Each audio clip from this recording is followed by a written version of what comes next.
되죠? 시작해볼게요.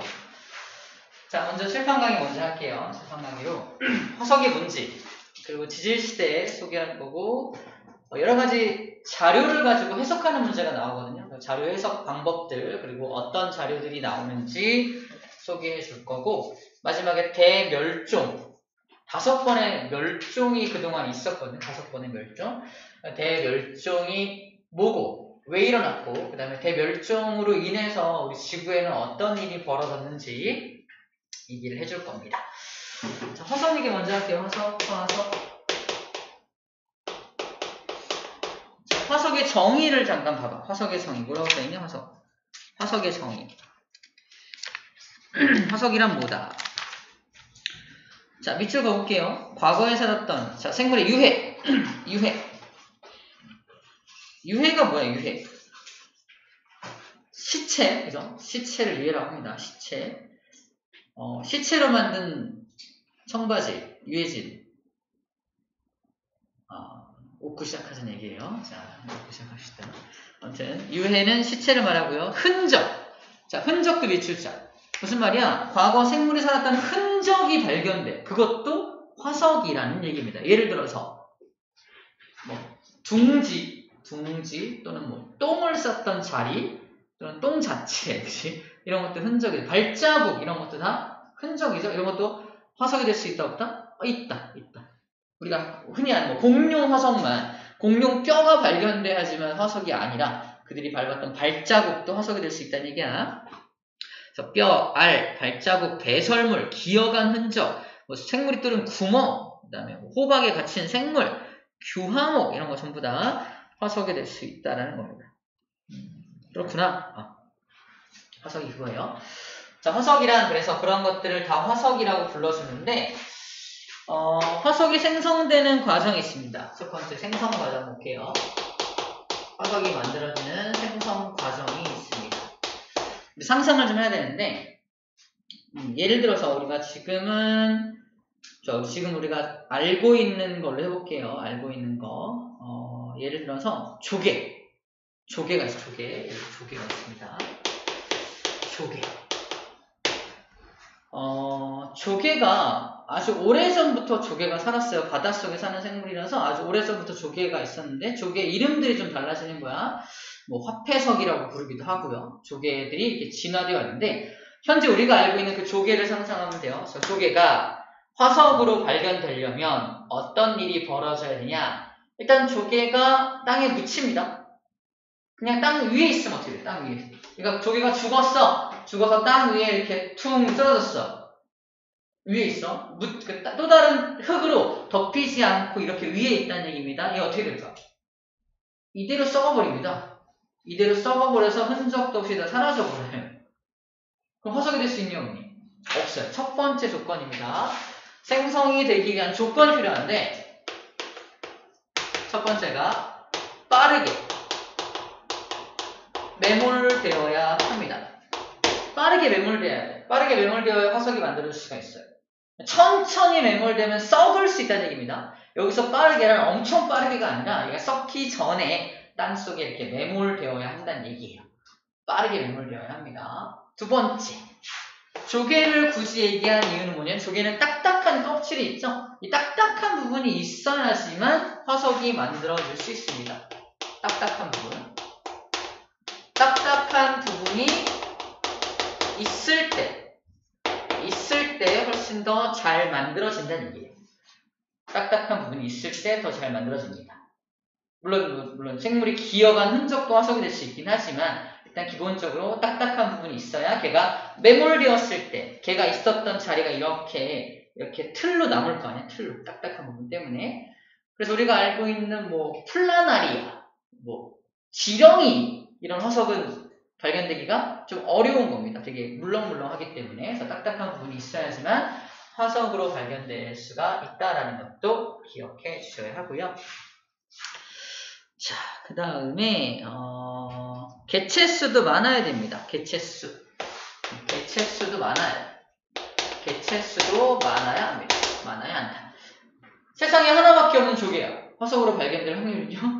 거의 없겠죠? 굉장히 많은 개체수를 갖고 있어야 그 중에 몇 개가 화석으로 발견될 수 있는 겁니다. 자, 화석이 생성될 수 있는 조건 요 세 가지 기억해 주셔야 하고요. 그 다음 기억할 게 뭐냐면 또 화석이란 말이 뭐냐면 이 화자가 될 화자, 될 화. 석은 뭐야? 돌석입니다. 무슨 소리야? 돌이 된 거야. 잘 봐. 우리가 땅속에서 막 이렇게 발굴을 했더니 공룡뼈 같은 게 나와. 이거 진짜 공룡뼈일까? 다 했더니 막 공룡의 모습이야. 이야, 공룡뼈다 이럴까? 공룡뼈 아닙니다. 공룡뼈 아니야. 그럼 뭐야? 공룡뼈가 있었던 자리를 돌이 채운 겁니다. 우리가 발굴해낸 건 뭐야? 돌이야, 돌입니다. 물론 좀 비교적 최근에 묻힌 어떤 생물이라면 아직 덜 썩어서 또는 덜 돌화되어서 이게 돌화되어서 생물체가 발견되기도 하지만 아주 오래전 고생될 거야, 중생될 거야. 그렇게 오래된 게 아직도 그 생물체, 유기물이 남아있을까? 이게 불가능하다는 얘기 지금 하고 있는 거야. 유기물이 다 썩어서 없어지고 걔가 있었던 자리를 주변을 지나가던 지하수나 이런 곳에서 침투된 석회질 물질이 거기를 채워가지고 돌이 거기를 채운 게 발견된 겁니다. 그래서 우리가 이름을 화석이라고 불러주는 거야. 돌이 된 부분입니다. 그래서 물론 그 모든 게 다 돌이 되는 건 아니지만 뭐 그냥 생물 자체가 발견되는 것도 화석이라고 부르지만 대부분의 화석들은 돌로 변한 것들을 발견하는 것이다 라는 것도 이해를 해주면 좋겠습니다. 됐죠? 자, 그 다음에 화석이 우리에게 발견되려면 어떻게 해야 되느냐면 일단 화석이 생성되는 방법은요. 자, 이렇게 메모리 되려면 일단은 대부분 땅속 깊은 곳 또는 물 속에서 이 지층이 쌓입니다. A라는 층이 쌓이고요. 여기에 조개가 메모리돼서 B라는 층이 꽉 쌓인 거야. 그래서 수압에 의해서 꽉꽉 눌리게 되고요. 얘가 지층 A와 지층 B 사이에 이렇게 묻혀서 지층 사이에 조개 화석이 만들어지고 있는 과정입니다. 자, 조개 화석이 만들어졌다 시작. 오랜 시간이 지났어. 사람들은 어디 살고 있냐면 사람들은 여기 살고 있죠. 이거 화석 발견할 수 있니? 땅속 물속에 쭉 들어가가지고 화석 발굴하나요? 아니죠? 무슨 말이냐? 화석이 발견된다라는 건 이 지층 전체가 위로 올라와야 됩니다. 이렇게 위로 올라와서 A층, B층이 이런 식으로 A, B가 이렇게 올라와서 사람이 발굴할 수 있어요. 올라오는 과정을 뭐라고 하냐면 올라와서 융기입니다. 융기라고 해요. 융기라는 과정이 있어야지만 화석이 발견될 수 있다라는 부분을 얘기하고 있습니다. 자, 여기야 지각변동으로 퇴적층이 융기한 후라고 써있어요. 융기라는 말이 이렇게 퇴적층이 위로 올라와야지만 사람들에게 발견될 수 있다는 겁니다. 그렇다고 우리가 아직 발견 못한 화석들도 많이 있다는 얘기죠. 아직 땅속, 물속에 이렇게 아직 물속에 있는 지층에 아직도 있는 화석들도 있을 겁니다. 아직 우리가 발견하지 못한 해저 지층 속에도 화석이 있을 것으로 예상이 돼요. 아직 융기하지 못한 것들이 있을 테니까. 자, 이건 생성 조건. 이건 화석이 생성되는 조건이죠. 생성되기 위한 조건이 아까 세 가지가 있었고요. 자, 두 번째 여기 정리하는 건 뭐냐면 발견되기 위한 조건입니다. 두 번째 생성 조건이 이거라면 발견되기 위한 조건으로 융기라는 게 있어야 한다는 걸 얘기하고 있는 거고요. 두 번째로 또 발견이 되기 위해서 필요한 조건이 뭐냐면요. 지각변동을 받으면 안 돼요. 지각변동 중에서 뭐 지진이나 화산 같은 거 있죠? 스콧 같은 거. 이런 것들을 받으면 안 됩니다. 지각변동을 받으면 안 된다. 융기도 지각변동이긴 하거든. 근데 융기라는 지각변동은 받아야 돼. 그래야 발견될 수 있으니까. 하지만 화산 폭발이나 지진이나 스콧 같은 경우는 어때요? 지층이 부서지는 거야. 단층도 마찬가지고 단층. 지층이 부서지는 거야. 만약에 이 지층에 조개 화석이 있어. 근데 얘가 지각변동을 받아가지고 중간에 막 끊어지거나 부서져 버리면 의미가 없잖아. 발견할 수가 없잖아요. 그래서 중간에 지각변동을 받으면 안 됩니다. 그래서 우리 이제 배우겠지만 선칸브리아대, 고생대, 중생대, 신생대. 지금하고 가장 가까운 게 신생대잖아. 그래서 신생대 화석이 그렇게 많아요. 왜? 거의 최근에 거니까. 선칸브리아대는 아주 오래전 화석은 왜 발견될 확률이 적냐? 그동안, 얘가 여기까지 오는 동안, 그동안 뭘 많이 받았을 테니까. 중간에 지각 변동들을 받아서 다 사라져버린 거, 부서져버린 겁니다. 그래서 선칸브리아대 때 화석이 많이 발견되지 않는 이유 중에 하나가 뭐냐 그러면 바로 요 이유도 있는 거. 그동안 지각 변동을 받았을 테니까 많이 사라지지 않겠습니까? 물론 선칸브리아대 때는 아주 오래전, 진화되기 전이니까 생물체가 조금 덜 진화된 생물이었을 테니까 화석도 많이 안 발견되었겠지만 이런 지각 변동, 만약에 만들어졌다 하더라도 지각 변동을 중간에 받아가지고 사라졌을 확률도 많다라는 거죠. 그런 것도 생각할 수 있어야 합니다. 굉장히 다양한 분야에서 물어보기 때문에 각 다양한 관점에서 화석을 생각할 수 있어야 합니다. 자, 이게 생성 과정까지 정리를 좀 해봤네요. 자, 이제 화석의 종류를 좀 정리해 볼게요. 화석의 종류. 화석의 종류는 크게 두 가지로 분류를 합니다. 두 가지로. 하나는 표준화석이라는 표준화석. 표준화석이라는 화석이 존재하고요. 두 번째는 시상화석이라는 화석이 존재합니다. 자, 표준화석은 이 화석을 딱 발견하면, 잘 들어, 지층이 생성된 때, 이 지층이 언제 생성됐는지를 알려주는 화석이 있어요. 예를 들어서 삼엽충이라는 화석이 있습니다. 이 삼엽충이라는 생물은 언제 살았던 생물이냐면 고생대 때 살았던 생물이에요.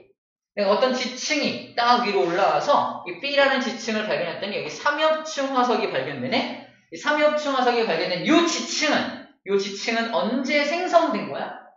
고생대 때 생성된 거겠네. 그때, 그치? 왜 삼엽충이 묻혀 있으니까.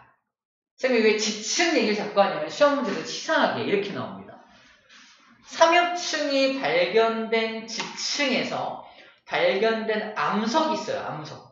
이 암석은 언제 생성된 암석일까? 이건 몰라요.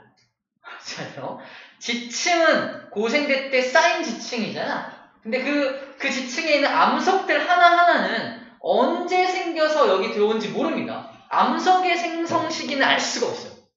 암석을 물어보는 건지 지층을 물어보는 건지를 가지고 치사하게 낚시질을 하는 경우가 생긴다는 거예요. 무슨 말인지 알죠? 암석은 특히 퇴적암 같은 경우는 퇴적 물질이 여기저기서 와서 만들어진 암석이기 때문에 도무지 얘가 언제 생성됐는지 나이를 알 수가 없습니다. 이해되죠? 무슨 말인지 알죠? 아무튼 이런 식으로 우리를 좀 헷갈리게 하는 부분들이 여기서 나타나게 돼요. 자, 그래서 표준화석은 시대를 알려주는 생성 시대를 알려준다.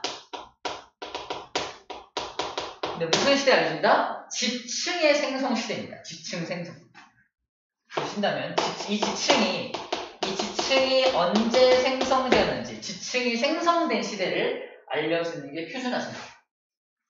근데 만약에 삼엽층이 지금도 살고 있다면, 고생대, 중생대, 신생대까지 다 살고 있다면, 이런 지금도 살고 있는 삼엽층인데 어떤 화석을 딱 여기 이 지층을 딱 봤더니 삼엽층이 딱 발견됐어. 이 지층은 언제 만들어진 지층이야? 모르죠? 지금도 살고 있으니까 이게 엊그저께 만들어진 건지, 중생대 때 만들어진 건지, 고생대 때 만들어진 건지 알 수가 있어? 없죠? 그러므로 표준화석으로서 가치를 가지려면 멸종한 생물이어야 합니다. 멸종. 지금은 살고 있지 않아야 돼요. 조건입니다. 표준화석의 조건. 현재는 멸종해야 합니다. 지금은 살고 있으면 안 돼요. 지금도 살고 있으면 걔는 표준화석으로서 가치가 없다는 얘기를 하고 있는 거예요. 그래서 고사리 화석, 조개 화석은 표준화석이 될 수가 없는 거야. 지금도 고사리 있고 조개도 있잖아요. 그죠? 그런 것들은 표준화석이 아닙니다. 그럼 방금 얘기했던 조개나 고사리 지금 살고 있죠? 조개나 고사리 화석은 뭘 알려주는 정보다? 우리에게 그때 당시의 상황, 그때 당시의 환경을 알려주는 화석인 겁니다. 그래서 당시의 생성 당시죠. 생성 장소의 환경을 알려주는 화석은 시상화석이라고 불러줍니다. 시상화석의 조건은 또 간단하죠. 조건은 지금도 생존하고 있어야 하는 거지. 지금도 살고 있어야 얘가 현재 살고 있는 환경과 비슷한 환경에서 생성된 걸 거잖아. 그래서 지금도 살고 있어야 환경을 예측할 수가 있게 됩니다. 다시 말해서 지금은 멸종되면 안 되죠. 저희 이 이름만 딱 듣고도 지금도 살고 있는 거면은 시상화석 종류, 지금은 멸종하고 없는 거면은 표준화석이다라고 정리해주면 됩니다. 자, 그래프로 이렇게 표현을 해요. 자, X축에는 분포 면적, 얘는 뭐 생존 기간. 그래서 여기 생존 기간이 굉장히 길고 A, 분포 면적은 좁은 거. 이거 뭘까? 시상화석을 말하는 겁니다. 생존 기간이 길다는 건 지금도 살고 있다는 거고, 분포 면적이 좁다는 건 일정한 장소에만 살고 있는 거야. 일정한 장소에만. 그러니까 그 환경, 일정한 환경만 알려주는 거지. 이게 육지에도 살고 바다에도 살고 뭐 다 살고 있다면 환경을 알려줄 수 있나? 아니죠. 이게 바다 환경인지 육지 환경인지 알 수가 없잖아. 그래서 좁은 면적의 생존 기간이 길다면 이거는 바로 2번 시상화석을 의미하는 거고요. 여기에 찍혀 있으면요, 이 녀석 B라고 한다면 분포 면적이 굉장히 넓어. 여기저기 살고 있는데 생존 기간이 짧아요. 지금은 멸종했다는 얘기입니다. 뭐야? 표준화석을 의미하는 거죠. 그래서 다음 중 B에 해당하는 화석이 아닌 것은, 또는 B에 해당하는 화석의 특징이 아닌 것은, 이렇게 물어본다는 거예요. 알겠죠? 이런 그래프를 통해서 이제 자료가 제시가 될 겁니다. 뭐 어렵지 않게 정리할 수 있어요. 그래서 시상화석의 예와 고사리, 산호, 조개. 고사리는 어디 살아? 그러면 일단 육지에 살죠. 그리고 따뜻하고 습해야 됩니다. 따뜻하고 습한 육지에 시상화석 중에 고사리의 생성 환경이고요. 산호화석이 발견돼. 산호도 지금도 살고 있잖아요. 바다겠죠? 따뜻하고 얕은 바다입니다. 조개화석이 발견된 얕은 바다이거나 갯벌이었구나라는 걸 알려주는 정보를 주는 거예요. 표준화석, 삼엽충, 갑주어, 방추층이 고생대 표준화석이고요. 공룡과 암모나이트가 중생대, hợp 회석과 메모드가 신생대입니다. 요 생물들의 이름은 조금 이따가 쌤이 암기법을 소개해 줄 거니까 넘어가도록 하겠어요. 자, 이것도 있네요. 우리 화석. 화석이 발견되는 조건이 있는데, 세 번째 조건 얘기 안 했네요. 몇 가지가 나와 있는데, 화석이 발견되려면 이 지층이 퇴적암이 있는 지층이어야 합니다. 퇴적암이 있는 지층이어야 돼요. 무슨 말이냐? 지층이 만들어질 때, 아까, 요 조개가 쌓일 때, 조개가 이렇게 매몰될 때, 퇴적돼서 만들어진 거잖아. 그래서 퇴적암들이 여기 쌓여야지만, 이제 화석이 발견될 수 있다는 얘기고, 만약에 퇴적암의 반대말로, 비교로, 퇴적암 말고 암석이 두 종류가 더 있거든요. 첫 번째가 화성암. 화성암이나 또는 변성암. 화성암이나 변성암 같은 경우는 화석이 발견될 수가 없다는 말을 하고 있는 거예요. 이유가 뭐냐면 화성암이 어떻게 만들어지는 거냐면 마그마가 굳어서 만들어지는 거거든요. 화석이 있다 치자. 마그마가 확 덮었어. 다 어떻게 돼? 다 녹여버리죠? 다 녹여버리니까 여기 화석이 발견될 수가 없다는 거고, 변성암도 뭐야? 높은 열과 압력을 받아서 변하는 거거든요. 화석이 있어. 높은 열과 압력 받아 사라집니다. 그래서 여기서는 화석이 발견될 수가 없어. 그래서 이렇게 나와. 유일하게 화석이 발견될 수 있는 암석은 뭐냐 그러면 퇴적암입니다. 라고 합니다. 퇴적암. 커다란 퇴적암 속에 화석이 발견될 수가 있는 거죠. 퇴적암이라는 개념은 퇴적 지층을 말해요. 아까 지층이니까 지층. 퇴적 지층이 퇴적암이 됩니다. 오케이, 그러니까 화석의 종류까지 끝났습니다. 자, 우리 화석을 가지고 어떤 해석을 할 수 있냐? 여러 가지 해석을 할 수 있겠죠. 이 지층이 생성될 당시가 어떤 환경이었는지, 아까 시상화석 통해서 지층이 생성될 당시의 환경을 알 수 있습니다. 그래서 화석 가지고 굉장히 많은 정보를 얻을 수 있다라는 말을 하고 있어요. 당시 환경을 알 수 있다. 그리고 이 지층이 언제 생성되었는지, 고생된지, 중생된지, 신생된지 이런 생성된 시대에 대한 정보도 알 수가 있고요. 자, 그리고 봐봐. 이렇게 지층이 발견이 되었는데 A지층, B지층, C지층이 발견이 됩니다. 사람이 이렇게 보고 있는 거야. 자, 보고 있어. 엄청 크네. 자, 그럼 A, B, C. 이게 먼저 쌓인 게 A가 제일 먼저 쌓였고, 그 다음 그 위에 B가 쌓이고, 그 위에 C가 쌓였겠죠. 가장 나이가 많은 건 누구야? A겠죠? A가 가장 나이가 많겠죠? 가장 젊은 건 누구야? C겠죠? 그죠? C. 근데 A에서 발견된 화석이 있어요. B에서 발견된 화석이 있습니다. C에서 발견된 화석이 있어요. 지금 뭐 그린 것 같아요? 점점 복잡해져요. 이게 뭘 말한다? 아주 오래전에는 좀 하등한 생물이 살았지만 점점 시대를 거듭할수록 생물이 진화했구나. 진화의 어떤 증거 자료가 될 수 있다는 겁니다. 아주 옛날 지층에서 발견된 화석은 되게 단순한 구조를 갖고 있었는데 최근의 지층에서는 최근에 발견된 화석, 최근 지층, 비교적 최신 거에서 발견된 화석은 조금 복잡한 구조를 갖고 있더라. 이게 바로 진화의 증거가 아니겠느냐라는 얘기를 하는 겁니다. 과거 생물의 진화 과정도 알 수가 있다라는 얘기를 하고 있는 거예요. 자, 그 다음에 내가 조개 화석을 발견을 해요. 그럼 여기가 옛날에 바다였구나. 그리고 내가 공룡 화석을 발견을 해요. 뭐 예를 들어서 무슨 뭐죠? 육식 공룡 이런 화석을 발견을 합니다. 네, 땅에 다니는 거. 그럼 여기가 육지였구나. 그래서 화석을 통해서 옛날 과거에 여기가 바다였는지 육지였는지도 알 수가 있겠죠? 당연하게 알 수 있는 내용들입니다. 자, 그리고 또 하나는 그림을 통해서 좀 보여주고 싶은데 조금 이따가 보여주도록 할 거고요. 그 다음에 이런 것도 있어요. 화석을 통해서 알 수 있는 것 중에 어느 산에 막 올라갔더니 화석이 나왔어. 산 위에서. 근데 조개 같은 화석이 발견돼요. 조개 화석. 무슨 얘기야? 이 지역이 옛날에는 바다였다는 얘기입니다. 지금은 산이지만 이 지역이 옛날에는 바다였다는 얘기잖아. 그럼 이걸 통해서, 이 화석을 통해서 딴 데 몰랐는데 이 화석을 발견함으로 해서 이 지역은 옛날에 바다였구나. 그렇다면 지금은 쭉 이렇게 올라와서 산이 된 거구나라는 걸 예측할 수 있겠죠. 이 화석을 통해서 융기했다는 증거를, 융기했다는 사실을 알 수 있다는 거예요. 알겠죠? 지층이 융기했다는 어떤 정보도 알 수가 있다라고 되어 있습니다.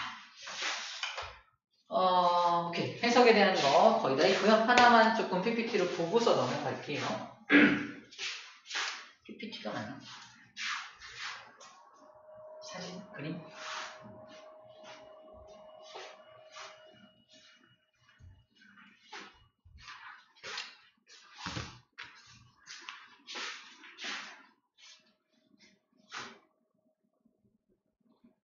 이 253쪽에 맨 위에 곁가지에 있는 그 그림을 보여주고 싶거든요.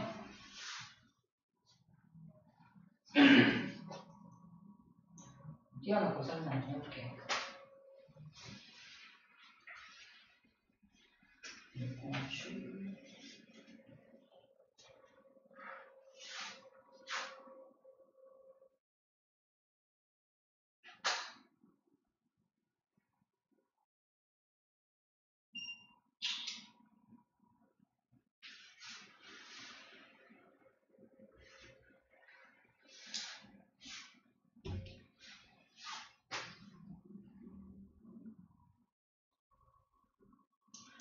현재 남아메리카 위에 북아메리카 있고요. 그리고 아프리카는 어디 있어요? 아메리카 대륙에서 이렇게 반대로 이만큼 돌아 이제 이쪽에 아프리카가 있잖아요, 그죠? 근데 남아메리카 대륙의 이 아래쪽 빨간색으로 표시되는 곳이죠. 남아메리카의 빨간색 여기 여기 부분에서 메소사우루스 화석이 발견이 돼요. 근데 아프리카 대륙의 여기에서도 메소사우루스 화석이 발견됩니다.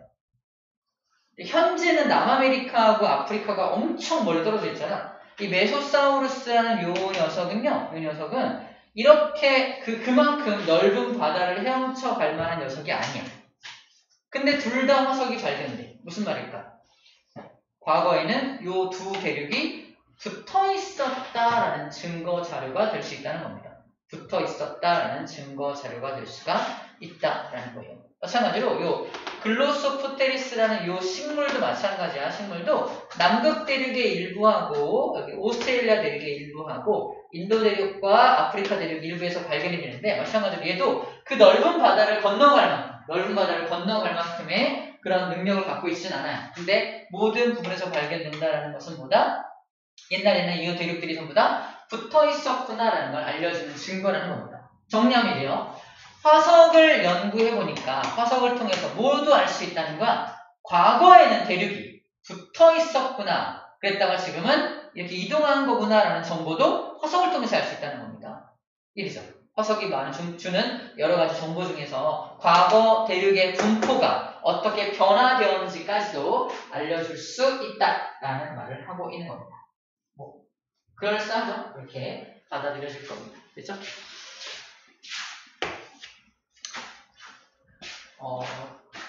대부분은 잘 듣고 있지만 매우 힘들어하는 학생들이 있어가지고 무지할 것 같아요. 힘냅시다. 조금만 더 하면 문제 풀 수 있어요. 지리시대에 대해서 간단하게 소개만 하고서 문제 풀고 잠깐 쉴게요. 봐봐. 자, 지리시대 그림 먼저 보여줄게요. 이거 봐봐. 여기 이거 보면 됩니다. 일단 이거 보자. 뭐냐? 자, 이게 지리시대입니다. 지리시대. 지리시대의 정의 봐봐. 지리시대는 뭐라고 정의되어 있냐? 지리시대. 책에 지리시대란 약 46억 년 전 지구가 탄생한 후부터 현재까지를 다 지질시대라고 해요. 지질시대의 정의도 막 바뀌는데 지금은 요 정의로 갑니다. 지구가 탄생했을 때부터 현재까지. 지금도 지질시대야.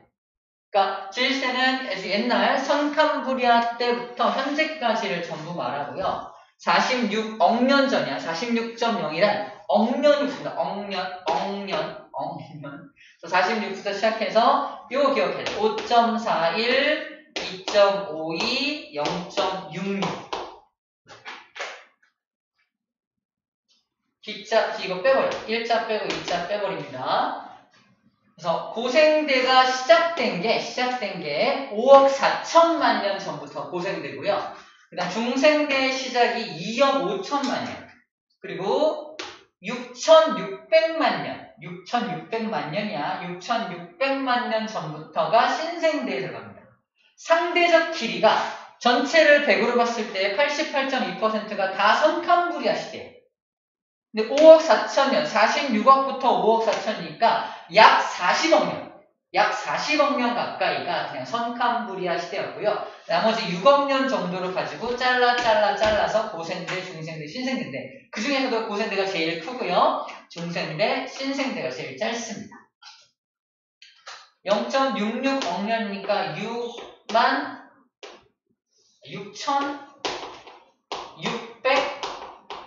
6,600만 년이야. 만 년. 6,600만 년 전부터 현재까지가 신생대잖아. 이 중에서 인류가 탄생한 건 언제다? 여기 맨 끝에. 언제부터? 1만 년.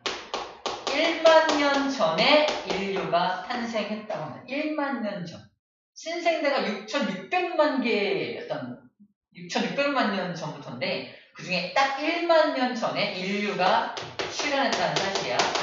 인류가 출현한 게 아주 극히 짧은 거죠. 전체를 24시간으로 봤을 때 인류 출현을 몇 초라고 말하냐면 1초고 말합니다. 시계 24시간 중에서 인류가 언제 출현했냐? 지구 전체 나이 중에 1초 전에 출현했습니다. 라고 합니다. 그 1초 전에 출현한 인류가 이룩한 업적들이 엄청 크죠.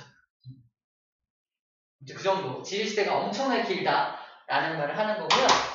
이 숫자들을 암기해 놓으면 앞으로 굉장히 편해서 쌤이 여러 연구 끝에 아이들과 공동 연구 끝에 만들어 놓은 암기법이 하나 있습니다. 이 46억 년 전은 일단은 그냥 뭐 그냥 알고 지구 탄생 시기니까 알고 있다고 치고요. 이 오랜 지질 시대 동안 만들어진 아름다운 옷이 있어요. 옷사, 이 옷, 66 사이즈. 입을 수 있나요? 너무 큰가? 66이 큰 건가? 아무튼 미안해요. 아무튼 옷사, 이옷, 66 이렇게 해서 5.4, 2.5, 0.66 요거를 기억하는 방법 중에 하나입니다. 옷사, 이옷, 66 커? 이렇게 되는 거죠. 이런 느낌으로 외우면 됩니다. 이건 다 44 사이즈네요. 사이즈는 여자 옷은 4, 4, 5 이렇게 나와야 되네요. 쌤은 100.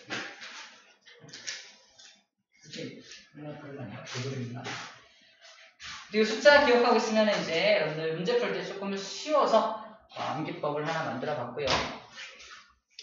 자, 지질시대에는 이렇게 구분이 되는데 잘 봐. 여기 고생대, 중생대, 신생대라고 써있죠. 왜 생자를 붙여놨냐면 시대를 구분할 때 생물계의 큰 변화가 나타나요.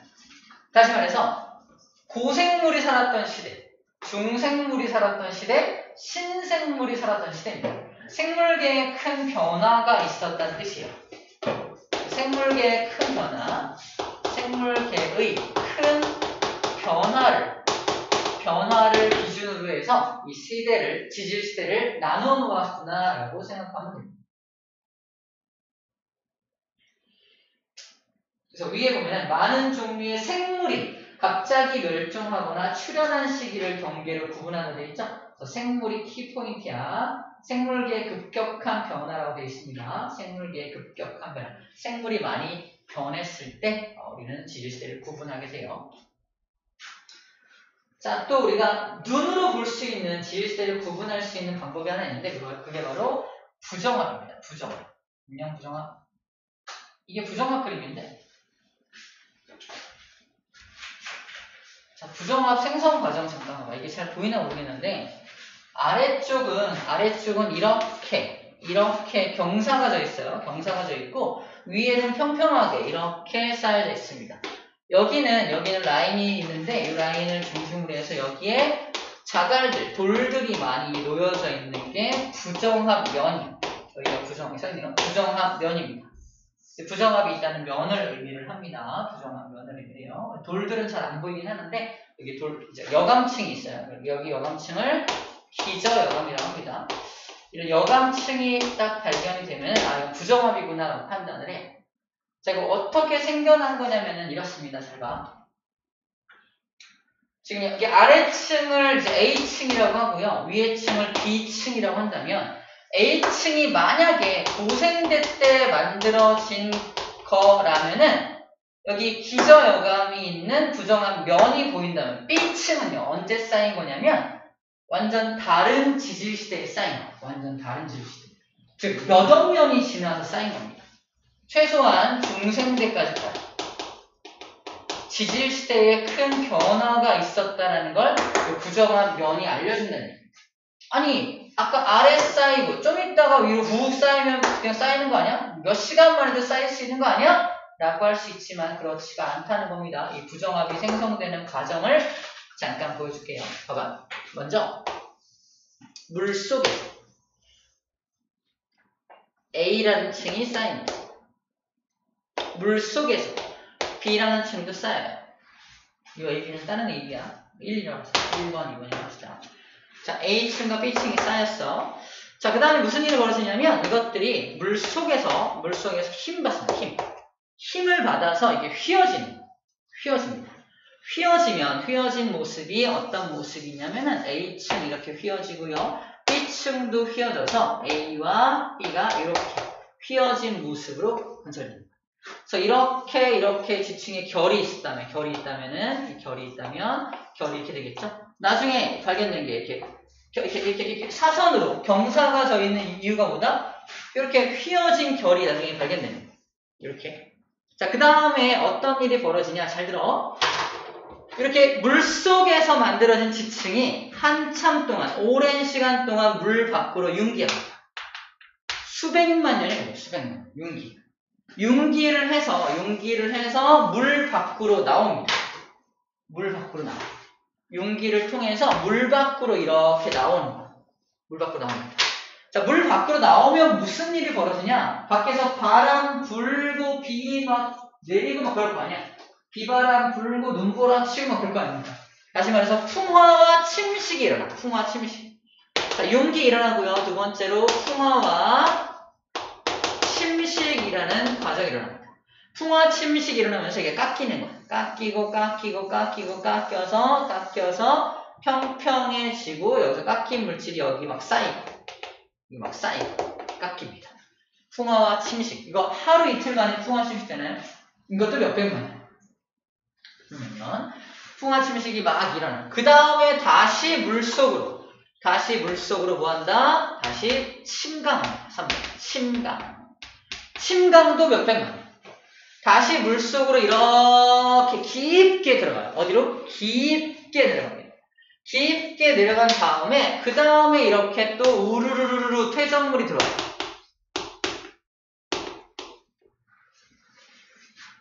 자, 그러면 A하고 B층이 쌓이고 나서 융기 몇백만 년, 풍화 침식 몇백만 년, 침강 또 몇백만 년 걸렸으니까 몇 억 년이 걸릴 수도 있겠죠. 굉장히 오랜 시간이 지금 이미 지났어. 그 다음에 퇴적물이 우르르 들어온 거야. 네 번째로 퇴적물이 우르르 들어왔어. 근데 깊은 곳까지 깊은 곳까지 침강을 하고 나서 퇴적물이 우르르 들어오니까 퇴적물은 이렇게 무게가 무거운 여감도 있고요. 가벼운 모래도 있고요. 더 가벼운 흙들도 있습니다.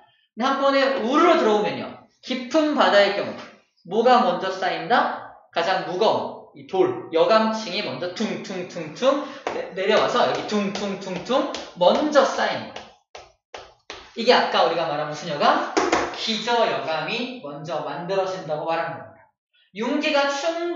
침강이 충분히 일어나서 아주 깊은 바다까지 내려갔기 때문에 우르르르르 퇴적물 들어갔을 때 무거운 것부터 밑에 퉁퉁퉁퉁퉁 쌓인 모습을 상상해주면 돼요. 자, 그 다음에 그 위에 또 다른 것들이 쌓여서 지층을 이렇게 만들게 되겠지. 그죠? 이게 쌓인 게 C층과 D층입니다. 그럼 A, B가 쌓이고 나서 아주 진짜 오랜 시간이 지나고 나서 나중에 C와 D가 쌓인 거잖아. 그게 바로 여기 1번 층과 2번 층의 시간 간격입니다. 이 어마어마한 시간 간격이 있었다라는 걸 알려주고 있는 거예요. 그래서 이 지층이 발견됐다. 나중에 다시 한번 융기하겠죠? 다시 한번 융기해서 사람들에게 발견이 됐을 때 저렇게 기저여감층을 비롯한 부정합 면이 발견된다면 우와! 아래쪽에 있는 요 지층들과 위에 있는 지층은 굉장히 오랜 시간 간격이 있었겠구나. 뭘 구분할 정도로 지질시대가 구분될 정도의 굉장히 키 큰 시간 간격이 있었구나를 보여주는 어떤 그런 자료입니다. 꼭 생물의 화석이 발견되지 않더라도 이 부정한 면만 보고도 굉장히 오랜 시간 간격이 있었음을 알려주는 그런 자료로서 이용이 됩니다. 자, 당연히 그래서 아래쪽에서 발견되는 화석과 위쪽에서 발견되는 화석은 완전 종류가 다르겠죠. 시간이 너무 오랫동안 흘렀기 때문입니다.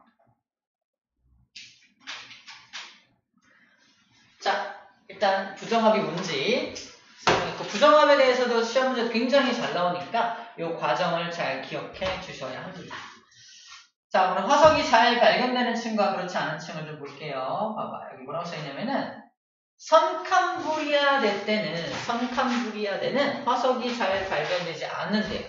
아까 얘기했어. 이 선캄브리아 시대가 굉장히 길잖아. 엄청나게 길음에도 불구하고 왜 화석이 잘 발견되지 않냐? 첫 번째, 생물의 개체수가 적었고요. 두 번째, 단단한 골격도 없었고요. 그 다음에 없었고 마지막, 지각변동과 풍화작용을 많이 받았을 것이다 이겁니다. 되게 오랫동안 지각변동과 풍화작용을 받아서 남아있기 어렵기 때문이다. 너무 오래전이라서 남아있기 어렵기 때문이라는 겁니다. 그 그래서 화석이 많이 발견되는 시대는 최근이죠? 최근부터 가장 많이 발견되겠죠. 여기는 고생대, 성칸물을 제외한 고중신에서 가장 많이 발견될 텐데, 선생님은 신생대 때 가장 많이 발견이 될 거로 알고 있습니다. 자, 이거 상대적 길이는 여기서 충분히 봤습니다. 오싸, 이웃, 66이야. 그죠? 꼭 기억해 주십시오. 자, 뒤에 문제 풀게요. 다 했습니다.